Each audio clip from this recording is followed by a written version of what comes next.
राम राम मंडळी. तर आज आहे आपल्या ब्लॉग सिरीजमधला दिवस 15वा. आज आपण जसं की आपण काहीतरी कामानिमित्त आलतो आकुर्डीला, तिकडून आपण निघालेलो पिंपरी चिंचवडला.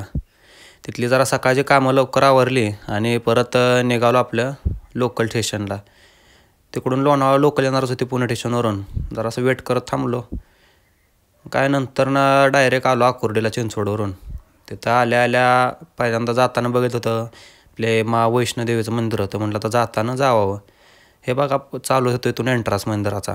हे जे मंदिर तुम्हाला दिसत आहे पूर्ण हुबेहूब वैष्णोदेवीचं जे टेम्पल आहे त्याचं स्ट्रक्चर हुबेहूब केलेलं आहे इथं.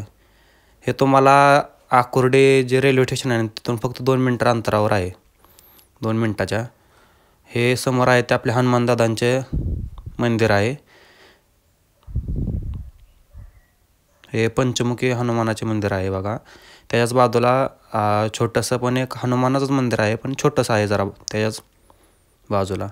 आणि मागच्या साईडला जे होते ते आपले शनिदेवतांचं आहे मंदिर. हे आत आल्यानंतर मंदिराचा गाभारा आहे खालच्या बाजूस.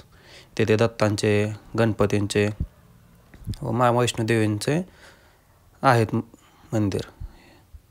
हा बघा व्ह्यू कसा दिसतो. वरच्या बाजूस एकदम असं हुबेहूब आपले जे वानरदादा आहेत त्यांचे हुबेहूब स्ट्रक्चर उभा केलेले आहेत व हरणांचे.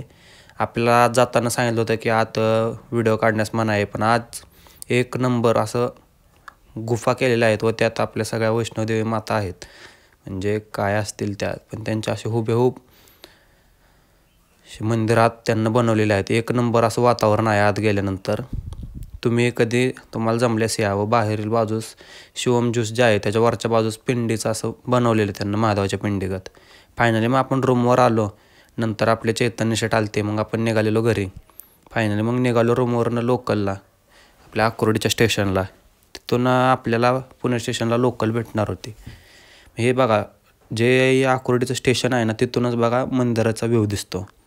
1 नंबर व्ह्यू दिसतो. फायनली मग आपण वेट करत थांबलेला आपल्या गाडीचा. तोपर्यंत जी लोणावळ्याला जाते ती गाडी फायनली येते त्यांना न्यायला. आपलं काय हो, आपल्या सदा ना कदा लोकल आपल्या डेली होत असते त्या लेटच होत असते त्या.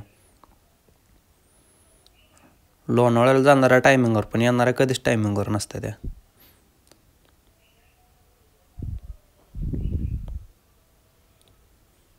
फायनली लोणावळ्याची तर येते, पण आपली काय अजून येत नव्हती. मग आपण वाट बघत बसतो.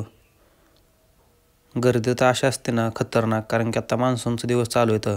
माणसं सगळे उठलं की रोज लोणावळ्यालाच फिरायला. जवळचा स्पॉट आहे ना हो. त्यात तुम्हाला एक रिॲलिटी दाखवावं म्हटलं. हे बघा, ही जनरलचा आपला 2nd क्लास डब्बा आणि त्याच्याच मागच्या बाजूला 1st क्लास डबा होता. म्हणजे ह्याच्यावरूनच ओळखून जायचं की पैसा किती किमतीचा आहे आपल्यासाठी. चला सोडा तो विषय. फायनली आपण पोचतो बघा पुणे स्टेशनला. तिथून आपल्याला आपली सातारा डेमो भेटणार होती. तिथून सातारा डेमोत बसून निघालो आपलं. काय आता दिवस मावळत आलता त्यामुळे वातावरण असं खतरनाक झालं का नाही बघा. हे शिंदवणे घाटाकाच्या अलीकडचं वातावरण आहे. फायनली आपण गेलो घरी. मग भेटू पुन्हा पुढच्या ब्लॉगमध्ये.